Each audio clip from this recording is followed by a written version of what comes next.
అంతా కూడా 74 దినములు 10 వారములు కాపాడి 75వ దినము 3వ ఆదివారం 3వ మాసం పరిశుద్ధ పుణ్య ప్రతిష్ఠాన దినము బాబు సజీవులుగా ఉంచారు. మీకు వందనాలు. మరణమైన వారికి నేను కూర్చిన జ్ఞాపకం లేదు. పాతాళంలో నీకు ఎవరు కృతజ్ఞత స్తుతిని చెల్లిస్తాను. సజీవులే కదా నేను స్తుతిస్తాను. ఈ దినం సజీవులమైన మేము ఆరోగ్యంతో బలంతో శక్తితో ఉన్నామంటే నీవు మందిరంలో మమ్మల్ని ప్రవేశపెట్టారు. మా గొప్పతనము భక్తి శక్తి ప్రార్థన కానీ వాక్యంలో నీవు ఉచిత కృప చేయాలి. మేము నిద్రపోయిన వేళ నిద్ర మరణానికి చూసి ప్రతి రాత్రి నిద్రపోతున్నాం, కానీ ఉదయమున వేకున లేస్తామా లేదా అనే సంగతి మాకు తెలియదు. కానీ బాబులే కాపాడి 3వ పరిశుద్ధ పుణ్య పునరుత్థాన దినంలో ప్రవేశపెట్టినందుకు వందనములు చెల్లిస్తూ సమస్త మహిమ ఘనత కీర్తిని ఆరోపిస్తాం. ఈ స్తుతి ఆరాధన మా రక్షకుడు మా విమోచకుడు క్రీస్తు యేసు వారి శక్తి గల నామములో నీకు సమర్పిస్తున్నా మా ప్రియ పరలోకపు తండ్రి. దయచేసి కూర్చోండి. ప్లీజ్ ఉదయకాల ఆరాధనకు వచ్చిన తండ్రి ప్రేమకు ఆహ్వానిస్తున్నాం. Welcome to this Lone Star Baptist Church service and greet you all in the name of our Lord and Savior Jesus Christ. ప్రభువును రక్షకుడైన యేసుక్రీస్తు వారి దివ్య నామములో మీ అందరికీ శుభములు సమాధానం కలుగుగాక. ప్రభువునందు మిక్కిలి ప్రియులారా, దేవుడు మనను గత కాలమంతా కాపాడాడు. 3వ మాసం 3వ ఆదివారం 75వ దినము మనము ఇంకా 290 రోజులు ఉంటున్నాడు. సో దేవుడు మనకి ఇచ్చినటువంటి మరి యొక్క మంచి పరిశుద్ధ దినాన్ని బట్టి మనం చప్పట్లు బట్టి ప్రభుత్వం మీ అందరూ క్షేమం తలస్తూ మీ కొరకు ప్రార్థిస్తూ ఉన్నాము. ఇంకా మీకు ఏదైనా ప్రార్థన అవసరం ఉంటే ఖచ్చితంగా మాకు తెలియజేయండి. మేము మీ కొరకు ప్రార్థిస్తాము. మా అత్తమ్మ మాతో పాటు దాదాపుగా దగ్గర 1.5 month కంటే ఎక్కువ ఉన్నది. మరి రేపటి దినం వెళ్ళిపోతుంది. తన కొరకు ప్రార్థన చేయండి.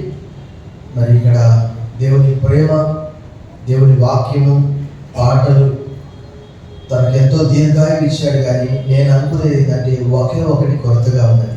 ఏంటది? రక్షణ కొరతగా ఉన్నది. సో మన ప్రెసిడెంట్ గారు అంటున్నారమ్మా మీరు బ్యాప్టిజం తీసేసుకోవాలి. సో వారి కొరకు ప్రార్థించండి. వారు సత్యం తెలుసుకుంటే సత్యం వారిని స్వతంత్రంగా చేస్తుంది. ప్రభునందు మిక్కిలి ప్రియులారా, మనము లేఖన భాగం చదువుకున్నాం. యేసుక్రీస్తు వారు ఆయన మానవునిగా 3 శోధనలు జయించాడు. దీని తర్వాత కూడా ఆయనకు గెత్సెమనే తోటలో అక్కడ కూడా అపవాది శోధించాడు. కల్వరి శిలువలో కూడా శోధించాడు. కానీ ఈ లేఖన భాగం ఎందువరకు రాశారా అంటే, చాలామంది 1వ శతాబ్దంలో 2వ శతాబ్దంలో 3వ శతాబ్దంలో ఆయన మానవుడు కాదు అని అనేక మంది అనేవారు. అందులో ఒక వ్యక్తి ఏరియస్ 256 నుంచి 336 వరకు ఆయన త్రిత్వంలో ఆ ఏరియస్ అనే తప్పుడు బోధకుడు క్రీస్తు. యేసుక్రీస్తు వారు సృష్టికర్త కాదు, తండ్రితో సమానమైనటువంటి వ్యక్తి కాదు, ఆయన మానవుడే. కొంతమంది బ్యాప్టిజం తీసుకున్నప్పుడు ఆయన మనిషి సిలువలో చనిపోయినప్పుడు దేవుడు రకరకాలుగా ప్రచారం చేస్తూ ఉన్నారు. సో ఈ యొక్క లేఖన భాగం మనకు 3 సువార్తల్లో రికార్డ్ చేయబడింది. కొంచెం అటు ఇటు. మత్తయి ఏమో ఫస్ట్ రొట్టెలను రాళ్ళను రొట్టెలుగా మార్చమని అంటాడు. అది కొంచెం వివరంగా రాస్తాడు. లూకా కొంచెం షార్ట్గా రాస్తాడు. అందులో 11 వచనాలు, ఇందులో 13 వచనాలు. మార్కు సువార్తలో కేవలం 2 వచనాలు, 2 వచనాల్లోనే రాయబడి ఉన్నది. అయితే కొంచెం అటు ఇటు ఆ ఇన్సిడెంట్స్ అనేటివి రాయబడ్డవి. ఆయన పరిచర్యలో ప్రవేశించడానికంటే ముందుగా ఆయన ఆత్మ పూర్ణయ్యాడు. ఆయన పరిశుద్ధాత్మ అవసరమైనది. ఎలా అంటే ఆయన యోర్దాను నదిలో బాప్తిజం పొందిన వెంటనే, as soon as Jesus was baptized in the Jordan River, the Spirit of God, the Holy Spirit descended like a dove. పరిశుద్ధాత్మ దేవుడు ఆ పరిశుద్ధాత్మ పావురం వలె యేసుక్రీస్తు పైకి దిగి వచ్చాడు. అప్పుడు ఆకాశము తెరవబడ్డదట. నిజంగా ఆ లేఖన భాగం చూసాము. లూకాసు వార్త 3వ అధ్యాయం 22వ వచనం చూడండి. Gospel Luke chapter 3 verse 21. ప్రజలందరూ బాప్తిజం పొందినప్పుడు యేసు కూడా బాప్తిజం పొంది ప్రార్థన చేయించుండగా ఏం జరిగిందంటే ఆకాశము తెరవబడి పరిశుద్ధాత్మ శరీర ఆకారంతో పావురం వలె ఆయన మీదకి దిగి వచ్చాను. అప్పుడు నీవు నా ప్రియ కుమారుడు నీ యందు నేను ఆనందించున్నానని ఒక శబ్దం ఆకాశం నుండి వచ్చాను. అనేక చోట్ల ఇలాంటివి మనం చూస్తూ ఉంటాం. మనకు తండ్రి అయినటువంటి దేవుడు కుమారుడైన క్రీస్తుని గురించి సాక్ష్యం ఇస్తూ ఉన్నాడు చాలా చోట్ల. యేసు ప్రభువు కూడా అన్నాడు, I am not alone, my father is with me. నేను ఒంటరివాడిని కాదు, నా తండ్రి నాతో కూడా ఉన్నాడు అని చెప్పాడు. ఇక్కడ యేసు ప్రభువు మనందరికీ తెలుసు ఆయన మానవ ఆకారంలో ఈ లోకానికి వచ్చాడు. అందుకే యోహాను అంటాడు, ఆ వాక్యము శరీరధారి అయి కృపా సత్య సంపూర్ణుడుగా మన మధ్య. ఎందుకు ఇన్సిడెంట్ రాశారంటే ఈజ్ ఫుల్లీ 100% హ్యూమన్ మ్యాన్, 100% ఆయన మానవుడు అని చూపడానికి ఈ యొక్క సంఘటన ఇక్కడ రాయబడ్డది. ఎందుకంటే చాలా మంది నేను ఇంతకుముందు చెప్పిన రీతిగా ఏలియస్ అనే ఒక దుర్బోధకుడు 256 నుంచి 336 వరకు మీరు చరిత్రలో చూస్తే ఏలియస్ సిద్ధాంతం అంటారు. ఆ దుష్టుడు యేసుక్రీస్తు దేవుడేనాడండి. He's not coeternal with father, తండ్రి అయిన దేవుడితో సమానుడు కాదు. 3 శతాబ్దాల్లో భయంకరమైనటువంటి పుట్టగొడుగులు లాంటి తప్పుడు సిద్ధాంతాలు నేటికి కూడా యెహోవా సాక్షులు ఇంకా అనేక మంది మరి ఏం చేస్తున్నారు? యేసుక్రీస్తు దేవుడే కాదు, తండ్రి దేవుడు. తర్వాత విశ్రాంతి దినము శనివారమే ఆ బోధ నూరి పోస్తా ఉంటారు నెల్లూరు అంతా మొత్తం. యేసుక్రీస్తు వారు దేవుడి వాక్యంలో రాయబడిన రీతిగా ఆయన ఆత్మ పూర్ణయ్యాడు. లేఖనం తెలియజేస్తున్నది ఏంటంటే ఆయన తాను పంపిన వారికి కొలత లేకుండా ఆత్మను ఇచ్చాడట. యోహాను సువార్త 3:34 చదవండి ఒకసారి. Gospel according to saint John chapter 3 verse 34 రెండవ భాగంలో ఆ మాట రాయబడింది. దేవుడు సత్యవంతుడు, ఏలయనగా దేవుడు తాను పంపిన వానికి కొలత లేకుండా ఆత్మను అనుగ్రహించును కనుక దేవుని మాటలే పలుకును. దేవుని మాటలే పలుకును.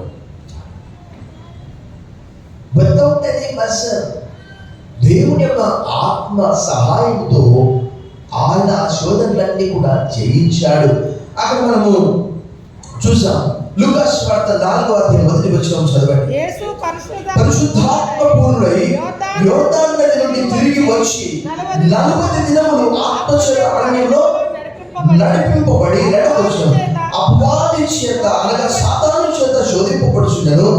ఆ దినముల్లో ఆయన ఏమీ తినలేదు. అది తీరిన తర్వాత ఆయన ఆకలి కొనగా ఇక్కడ అపవాది ఆదికాండము 3వ అధ్యాయము 1వ వచనంలో రాయబడిన రీతిగా the Bible says the serpent was more craftier than any other animal that God has created on the earth. భూమి మీద దేవుడు సృష్టించిన జంతువులన్నిటికంటే సర్పం అంటే ఎలాంటిదట? మిగతా చెప్పండి. చాలా తెలియగలదంట.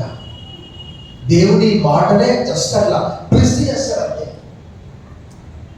ఆల్రెడీ దేవుడు చెప్పాడు ఆదాముతో, ఈ తోట వృక్ష ఫలములలో దేన్నైనా నిరభ్యంతరంగా తినవచ్చును, కానీ ఈ మంచి చెడ్డల తెలివినిచ్చు వృక్ష ఫలములు తినవా నీవు. వాడు వచ్చి ఇది నిజమా తినొద్దన్నాడా అలా 2వసారి. అప్పుడు ఏం జరిగిందో మనందరికీ తెలుసు. మీరు చావరే చెప్పండి బిగ్గరగా. దేవుడు చేస్తారంటే వీడేమన్నాడు? వాని పేరు ఏం పేరు చెప్పండి? అబద్ధికుడు. ఎవడంటే వాడు అబద్ధికుడు, అబద్ధానికి తండ్రి అంటేవాడు. యేసు ప్రభు అబద్ధానికి జనకుడు, కుమారుడు తండ్రి రెండు వాడే. వాడు మాయకుడు, వాడు దేవుని వాక్యంలో మానవులను మోసపరిచేవాడు. సాక్షాత్తు ఆ రోజు మొట్టమొదటి ఆదాము దగ్గరికి వచ్చాడు. వాడు పడిపోయాడు, వారిద్దరు కూడా. ఆదాము పడిపోయాడు, మనందరికీ తెలుసు.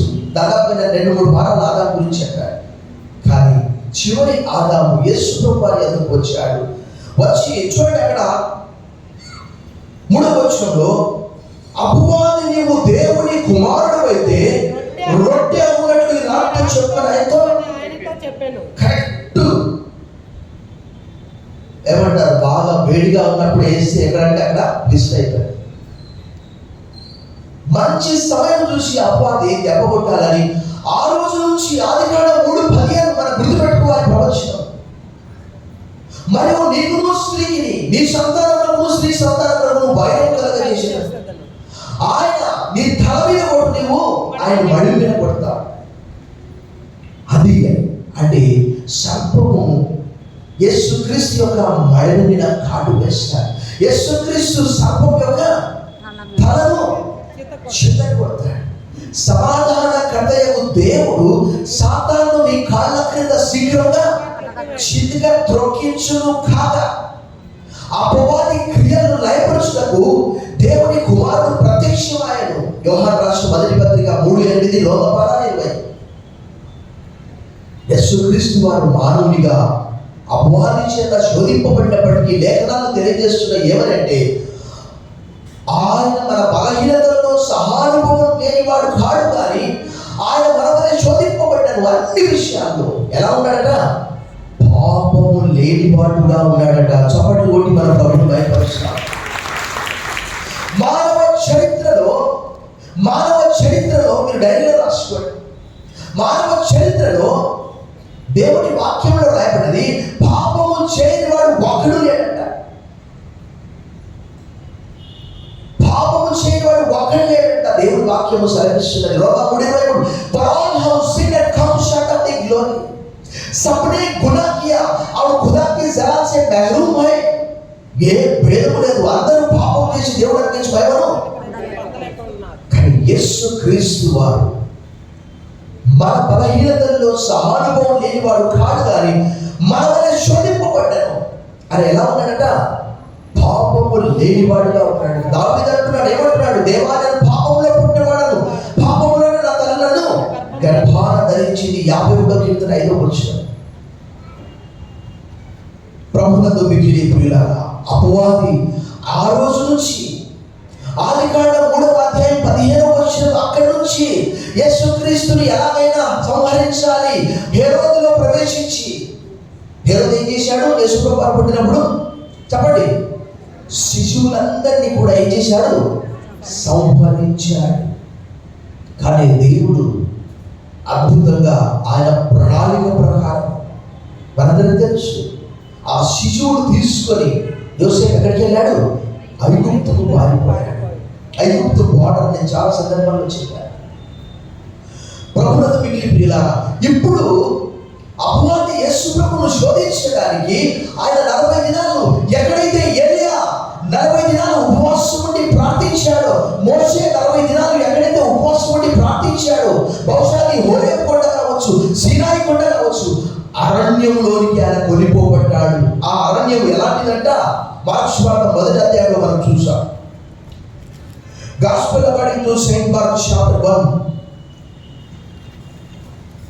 12 మరియు 13 వచనాలు మనం చూసాం. వెంటనే పరిశుద్ధాత్మ ఆయన అరణ్యంలో తీసుకొని పోయాడు. ఆయన సాతాను చేత శోధింపబడుచు అరణ్యంలో 40 దినములు ఎక్కడున్నాడట? అడవి మృగములతో కూడా ఉన్నాడట. ఎక్కడున్నాడట ఆయన?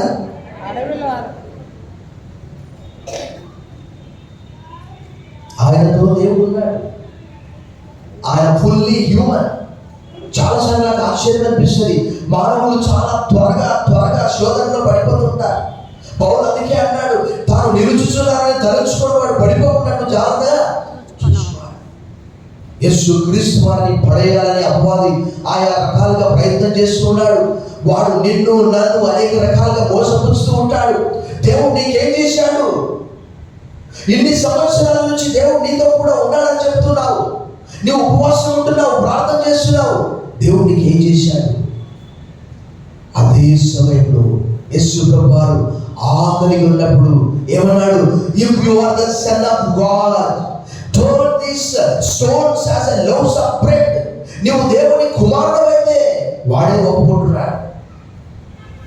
అపవాది అంత తెలివి గలవాడు తెలుసా? మార్క్స్ వార్త 5వ అధ్యాయంలో సర్వోన్నతుడైన దేవుని కుమారుడు నాతో నీకేమి, నన్ను బాధపరచుమని దేవుని పేర. ఎంత తెలివి గలవాడికి దేవుని కూడా వాడుకుంటూ ఉంటాడు. అపవాది ఎక్కడైనా వస్తాడు. జకరియా గ్రంథంలో రాయబడ్డది, యోబు గ్రంథంలో రాయబడ్డది. పౌలు గారు అంటారు, మనం పోరాడినది శరీరాలతో కాదు, అధికారులతో కాదు, వాయుమండల సంబంధమైనటువంటి వారితో మనం ఈ లోకంలో పోరాడుతున్నాం. బాప్తిజం తీసుకున్న వెంటనే సాక్షాత్తు యేసు ప్రభు వారికి శోధనలు వచ్చాయంటే మనకు కూడా ఖచ్చితంగా. చాలా మంది ఏం చెప్తారు, పాస్టర్ గారు సీరియల్ చూస్తే నిద్ర రాదు, కానీ బైబిల్ చదవమని ఓపెన్ చేయగానే భయంకరమైనటువంటి నిద్ర వస్తుంది. ప్రార్థన చేసుకుందామంటే వాళ్ళకు భయంకరమైనటువంటి నిద్ర వస్తుంది. కళ్ళు మూతలు పడిపోతూ ఉంటాయి. ఇక నిద్రనే చాలు, ఏది వద్దు, ఆహారం వద్దు, ఏది వద్దు అనిపిస్తుంది. యేసు ప్రభువారు 40 దినాలు ఉపవాసం ఉన్నప్పుడు ఆయన తీవ్రమైనటువంటి ఆకలితో ఉన్నాడు. అప్పుడే అపవాది గురి చూసి, అతను చూసి, బలహీనత చూసి, ఆకలి చూసి, మనందరికీ తెలుసు చాలా మంది ఎక్కడంటే ఫంక్షన్కి అటెండ్ అవుతారు, లాస్ట్ భోజనం కాడ ఇరిటేట్ అయిపోయారు, చాలా లేట్ అయిపోయిందబ్బా, వెంటనే ఒక్క పూట ఆ హాఫ్ అన్ అవర్, ఆ 40 minutes లేట్ అయిపోతే బయట పోయి భోజనం చేసేవారు ఉంటారు. యేసు ప్రభువారు ఆ శోధనను ఎదుర్కోవడానికి దేవుని వాక్యాన్ని వాడాడు. మనం కూడా శోధనలను జయించాలంటే సాక్షాత్తు యేసు ప్రభువారే వాక్యం అనే ఖడ్గాన్ని వాడాడు. ఎఫెసీయులకు రాసిన పత్రిక 6వ అధ్యాయంలో అపోస్తలుడైన పౌలు తెలియజేసిన రీతిగా, అపోస్తలుడైన పౌలు హెబ్రీ 4:12లో తెలియజేసిన రీతిగా ఆ వాక్యం అనే ఖడ్గంతో అపవాదిని ఎదిరిస్తూ ఉన్నాడు. ప్రభు చెప్పినటువంటి మాట చూడండి అక్కడ. ఇక్కడ మాత్రము కేవలము లూకా భక్తుడు చాలా షార్ట్ గా రాశాడు. ఏమని రాశాడంటే 4వ వచనము, మత్తయి 4:4, లూకా 4:4 సేమ్. అందుకు యేసు మనుష్యుడు రొట్టె వలన మాత్రమే జీవించడు అని వ్రాయబడి ఉన్నదని వారికి కొంచెం లూకా షార్ట్ చేసేసాడు వైద్యుడు. మత్తయి సువార్తలో కొంచెం ఎక్కువగా ఉంటుంది. ఎవరైనా చెప్పండి, బైబిల్ ఓపెన్ చేయకుండా చెప్పండి. చెప్పాలి కాదు, సింపుల్. మనుష్యుడు రొట్టె వల్ల మాత్రం కాదు, కానీ దేవుని నోట నుండి వచ్చి ప్రతి మాట వల్ల చప్పటి కొట్టి ప్రభువును భయపరుస్తాం. Jesus said I am the living bread. నేనే జీవాహారం అన్నాడు. పరలోకం నుండి దిగి వచ్చిన జీవాహారము ఆయనే 1000 మందికి ఆహారం పెట్టాడు. ఇక్కడ ఒకవేళ దేవుడు చూడండి, పరీక్ష ఇది. అనేక మంది అలా పడిపోతూ ఉంటారు. ప్రతిరోజు కూడా వార్తాపత్రికల్లో చూస్తే చాలా భయంకరమైనటువంటి సంఘటనలు. నిన్న ఈరోజు ఒక వార్త వచ్చింది ఏంటంటే, ఒక రౌడీ షీటర్, ఎంత వయసు అంటే 24 సంవత్సరాలు. ప్రభు అన్నాడు మత్తయి సువార్త 26:52 ఒకే మాట అన్నాడు, పేతురు నీ కత్తి నీవు వరలో పెట్టు, కత్తి పట్టు ప్రతివాడు. ఒక 24 సంవత్సరాల యవనుడు రౌడీ షీటర్ అంటే ప్రభు అపవాదిని ఎదిరించడానికి వాడినటువంటి ఏకైక ఆయుధం ఏంటంటే దేవుని వాక్యము. నిద్ర వచ్చే వారంతా కూడా లేచి నిలబడి దేవుని వాక్యం వినండి. ఒకసారి చప్పట్లు కొట్టండి. నిద్రపోయే వాళ్ళందరికీ మంచి నిద్రపోయేటారు కదా మన సర్వీస్. పాపం ఆదివారం అంటే కష్టం, ఇంటి దగ్గర భోజనం ఎదురు చూస్తుంది కదా, వేడి చల్లారిపోతుంది, ఒక పక్క నిద్ర వస్తుంది. ఒకవేళ ఇక్కడ ఏదైనా పెట్టేసుకుంటే బాగుంది.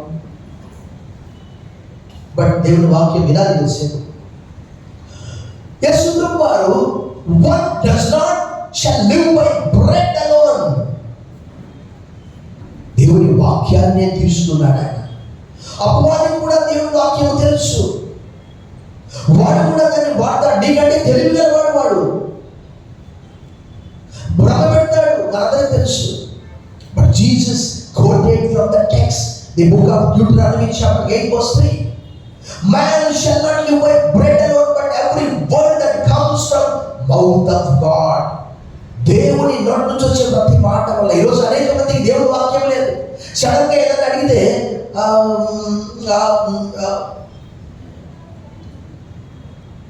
దేవుని వాక్యము సెలవిస్తుంది, let the word of Christ dwell in our heart abundantly. క్రీస్తు వాక్యము మీలో సమృద్ధిగా నివసింపనీయండి. కొలస్సీయులకు రాసిన పత్రిక 3:16. యేసు ప్రభువు వారు వాక్యముతో అపవాదిని ఎదిరించాడు దేవుని వాక్యంలో. రెండవ వచనం మనం చూసాం వేగంగా. అప్పుడు అపవాది ఆయన తీసుకొని పోయి భూలోక రాజ్యములన్నిటినీ ఎంతసేపట్లో చూపించాడట?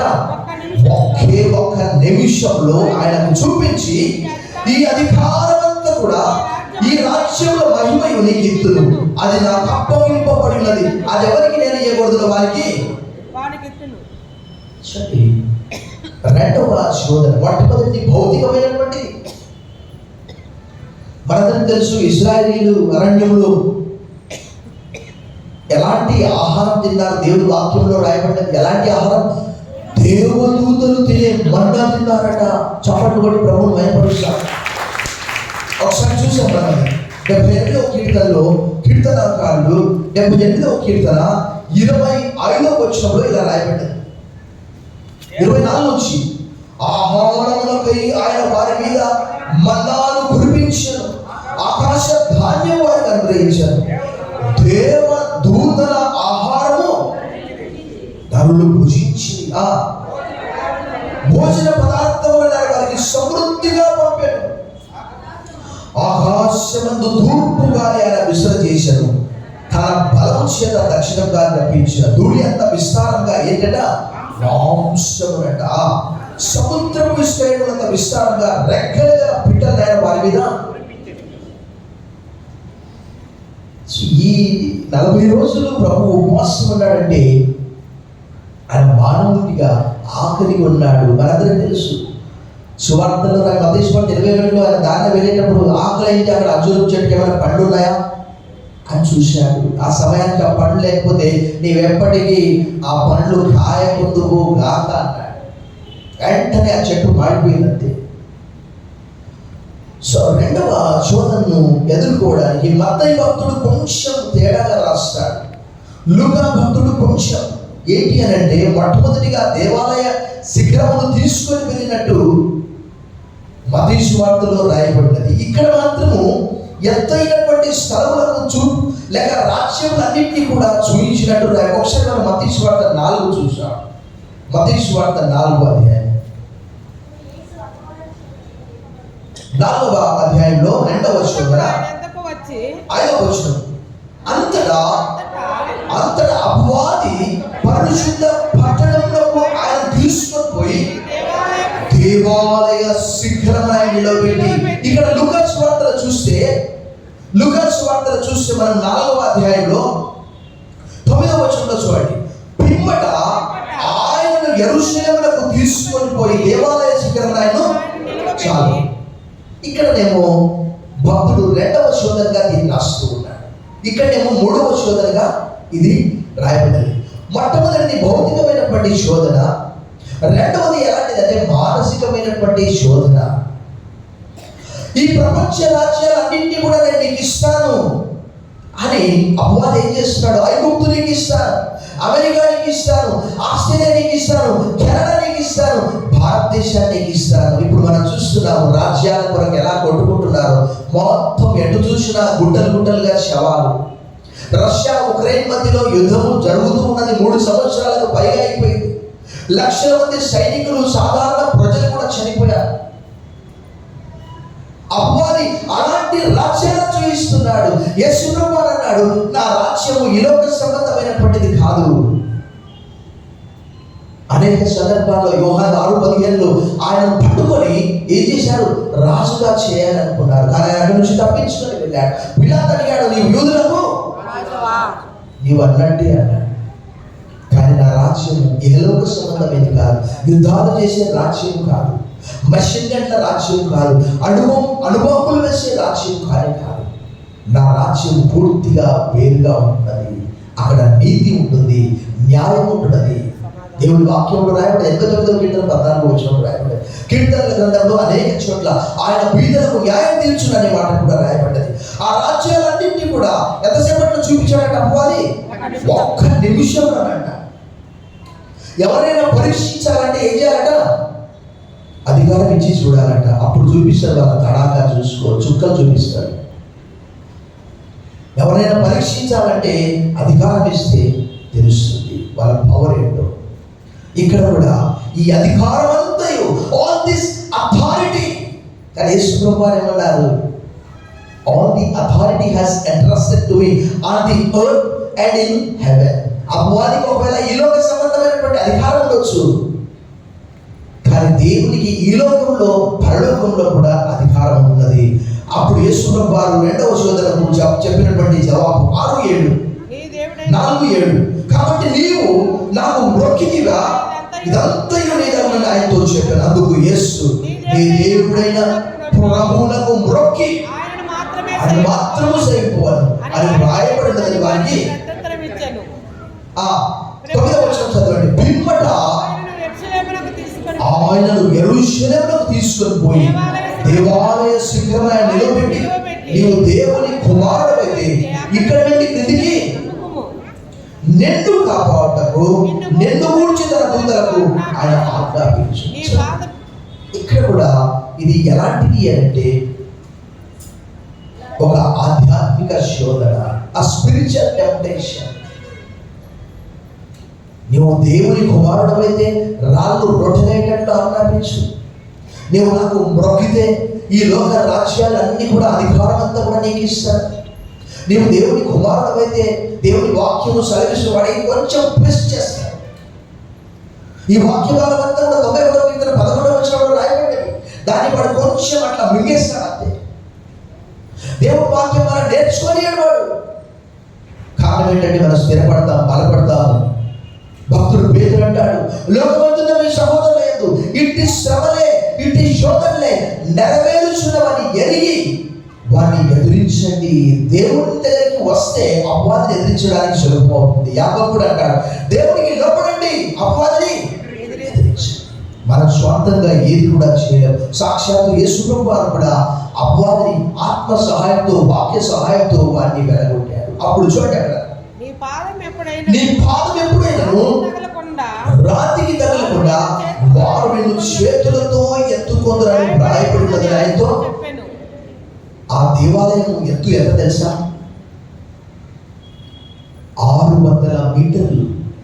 1 మీటర్ అంటే 3.5 అడుగులు. దాదాపుగా ఒక 1800 అడుగులు, అంతకంటే పైగా. అక్కడి నుంచి పడితే ఏమంటారు? దేవుని వాక్యంలో శరీరాశ, నేత్రాశ. యేసుప్రభు ఏమన్నా ఇక్కడ రకరకాల మాసిక్ చేయడానికి వచ్చాడా? లేక వాడు చెబితే యేసుప్రభు వారు దూకేయాలా? యేసుప్రభు వారికి తెలియదా? ప్రభుత్వంతో వెక్కిని వెళ్ళాలా? ఈ శోధనలన్నింటినీ కూడా ప్రభుత్వం జయించాడు. అంత మాత్రమే కాదు, ఆ జయించే శక్తి కూడా మనకి ఇచ్చాడు. హెబ్రీ పత్రిక 2వ అధ్యాయం 18వ వచనం మనం చూసాం. Letter of Paul to the Hebrews chapter 2 verse 18. హెబ్రీయుల రాసిన 2:18. తాను శోధింపబడి శ్రమ పొందిన కనుక శోధింపబడు వారికి సహాయం చేయగలవాడాయన. తప్పకుండా ఆయన నీకు నాకు సహాయం చేస్తాడు. ఎలాంటి శోధన అయినా పర్వాలేదు. కొరింథీయులకు రాసిన 1వ పత్రిక 10:13లో సాధారణంగా మనుషుల కలుగు శోధన తప్ప మీకు ఏది కూడా సంభవింపనీయడు. 10:13. సాధారణంగా మనుషులకు కలుగు శోధన తప్ప మరి ఏది మీకు సంభవింపలేదు. దేవుడు నమ్మదగిన వాడు, మీరు సహింపగలిగినంత కంటే ఎక్కువగా ఆయన మిమ్మల్ని శోధింపబడనీయడు. అంతేకాదు, సహింపగలుగుటకు ఆయన శోధనతో కూడా తప్పించుకున్న మార్గములు ప్రభునందు మిక్కిలి ప్రియులారా, ప్రభు ఈ 3 శోధన వాక్యము చేత జయించాడు. వాక్యం అనే ఖడ్గము. ఎఫెసీయులకు రాసిన పత్రిక 6వ అధ్యాయంలో అపోస్తలుడైన పౌలు ఆ ఖడ్గాన్ని వాడుతూ ఉన్నాడు. మనం చూసాం. ఎఫెసీయులకు రాసిన పత్రిక 6వ అధ్యాయము 16-17 వచనాలు. ఇవన్నీ కాక విశ్వాసమును గాలి పట్టుకొనుడి, దానితో మీరు దుష్టుని అగ్ని బాణములన్నింటినీ ఆర్పుట శక్తిమంతులవుదురు. మరియు రక్షణను శిరస్త్రాణమును దేవుని వాక్యమును ఆత్మ ఖడ్గమును. ఎవరిలో వాక్యం ఉండదు వారి ఎందుకు అపవాదిస్తారు, వారిని శోధిస్తారు. నేను కొత్తగా నమ్ముకున్నప్పుడు అపవాది నా ఎద్దకు వచ్చి ఒకే మాట అంటున్నాడు. ఏమంటాడు తెలుసా? యేసు ప్రభువును దూషించు అని చెప్తూ ఉన్నాడు. పదే పదే నేను ఎందుకు దూషించాలి ప్రభువు? నేను అప్పుడు అపవాది అన్నాడు, ఎందుకంటే నీ జీవితం మార్చడానికి యేసు ప్రభు వారు సిద్ధంగా ఉన్నాడు. నీవు పాత జీవితం అంతా విడిచిపెడతావు, అది నాకు ఇష్టం లేదు. ప్రభునందు మిక్కిలి ప్రియులారా, మొట్టమొదట ఎవరైనా ఒక ఇల్లు దోచుకోవాలంటే ఏం చేయాలి? ఇంట్లో ఉన్నటువంటి బలవంతుల్ని బంధించాలి.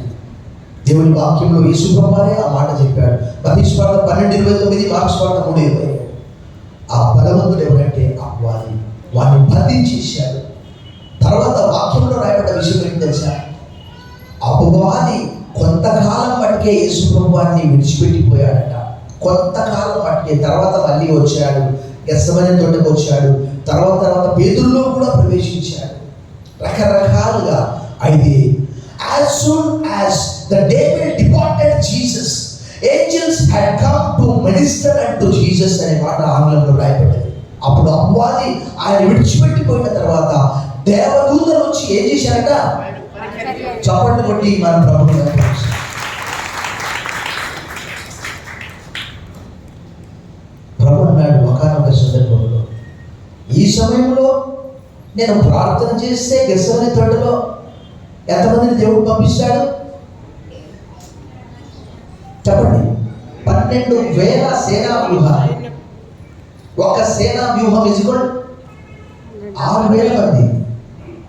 12 72,000 మంది వస్తారు. ఒకవేళ అలా అయితే లేఖనం ఎలా నెరవేరుతుంది? ప్రభునందు మిక్కిలి ప్రియులారా, ఆయన మానవునిగా శోధనలు ఎదుర్కొన్నాడు. మనం కూడా ఎదుర్కోవడానికి వాక్యం అనే ఖడ్గాన్ని మన చేతిలో ఉంచాడు. ఈ దినాల్లో మనం 40 దినాలు అనేక మంది వ్యక్తిగతంగా ఉపవాసం ఉంటున్నారు. ప్రభు శిలువకు సమీపంగా వస్తున్నారు, పశ్చాత్తాపడుతున్నారు, ప్రార్థన చేస్తున్నారు, ఆధ్యాత్మిక జీవితంలో అభివృద్ధి కొడుతూ ఉన్నారు. ప్రభు అన్నిటినీ జయించాడు.